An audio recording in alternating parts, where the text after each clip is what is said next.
Hello అందరికీ. ఈరోజు వీడియోలో నేను పీతల పులుసయితే చూపించబోతున్నానండి. ఇక్కడ వీడియోలో అయితే చూసారు కదా ఎంత పెద్దగా ఉందో పీతలు. చాలా పీసెస్ అయితే అవుతుందండి.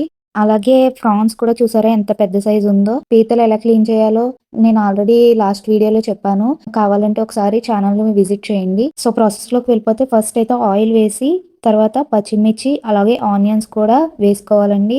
వేశాక బాగా వేగనివ్వాలి. కాళ్ళు కూడా ఎలా ఉన్నాయంటే చాలా లావుగా ఉన్నాయండి. అవి గుచ్చుకోకుండా చివర్లో వీడియోలో చూపిస్తున్నట్టు కొట్టాలి.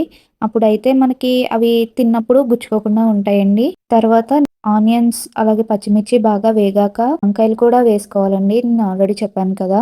తర్వాత ఇక్కడ నేను దీంట్లోనే పీతల్లో గుడ్డు కూడా ఉంటుంది. ఇది కూడా చాలా బావుంటుంది. అది కూడా పక్కన పెట్టుకోవాలి. వంకాయలు వేశాక బాగా వేగనిచ్చి తర్వాత పీతలు కూడా పేర్చుకోవాలండి. చిన్న చిన్న ముక్కలుగా కట్ చేసాం. ఇది ఒక్క పీత ఎన్ని పీసెస్ అయిందో చూడండి. తర్వాత మొత్తం అన్నీ పేర్చాక కలుపుకోవాలి. కలుపుకున్నాక ఉప్పు, కారం, పసుపు కూడా వేసుకొని బాగా వేగనివ్వాలండి. వేగాక కొద్దిగా వాటర్ అలాగే చింతపండు రసం కూడా వేసుకోవాలి. కొద్దిగా మసాలా కూడా వేసుకోవాలండి.